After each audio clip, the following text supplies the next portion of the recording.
Selamun Aleyküm değerli yurttaşlarım, değerli dava arkadaşlarım, değerli Türk kardeşlerim. Ben bu videoyu ailem için şahitlik yapmak üzere bu videoyu çekmekteyim. Benim adım Abdüsalam Nur. Bizim ailede 7 kişi var. 4 kardeşim var. Babamın adı Nurkenci, annemin adı Rukiye, kız kardeşim Umanem, erkek kardeşim Muzaffer, bir daha küçük kız kardeşim Rumeysa, en küçük kız kardeşim Emire.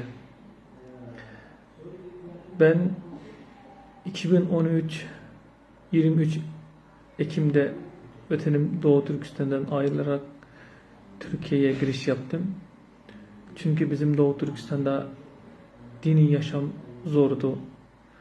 Dini eğitim almak zaten yasaktı. O yüzden bir dini muhit yaşamak için Türkiye'ye giriş yaptım. Giriş yaptıktan sonra 2 sene boyunca ben ailemle ara sıra irtibatta oldum. Yani alaka oldu. Onlarla WeChat vasıtasıyla görüştüm. Ama görüşmem çok değildi. Sadece 2 sene boyunca 14 kere 15 kere öyle görüştüm. Yani onlarla irtibata geçtim. En son görüştüğümde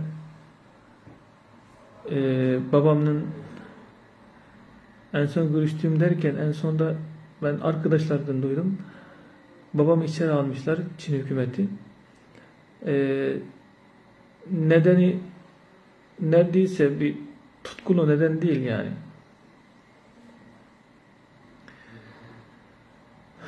Şu anda benim ailemin, annemin, babamın, erkek kardeşim, kız kardeşlerimle nasıl bir durumda olduğunu bilmiyorum. Onların diri olduğunu ya da öldüğünü bile bilmiyorum. 3 senedir onların sesi bile duymuyorum. Duyamadım. Yüzünü bile göremedim. Ben şu anda Türkiye'de yaşıyorum. Ben Türkiye'de evlendim. Bir çocuk babasıyım. Benim evlendiğim bile onlar bilmedi. Çocuğum da oldu. Onu da bilmedi.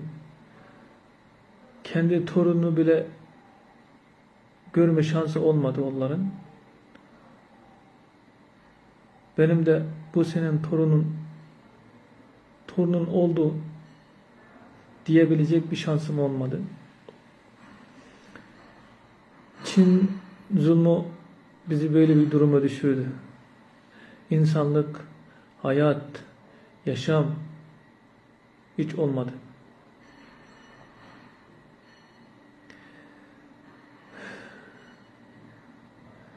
Yaşamak gerçekten zordu. O yüzden ben böyle bir gelişmiş olan teknolojide gelişmiş olan bir zamanda yaşıyoruz ki ama bizim ailemizle irtibat kurmamız güya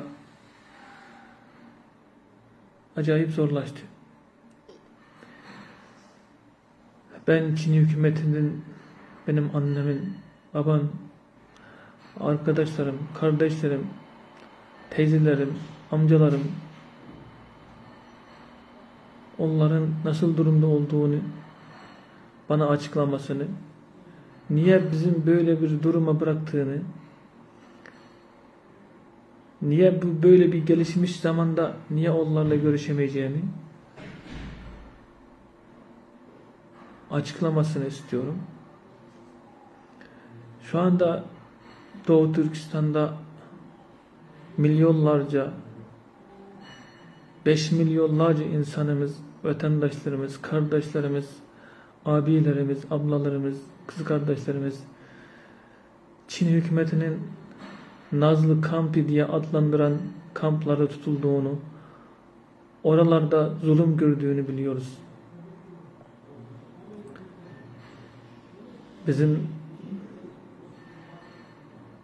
Benim cümle başka kardeşlerimin akrabaları, kardeşleri, abileri, babaları, anneleri kamplarda zulüm görüyor.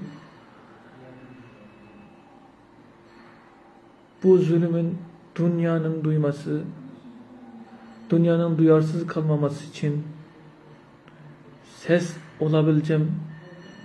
olabilirsem ben kendimi mutlu hissediyorum.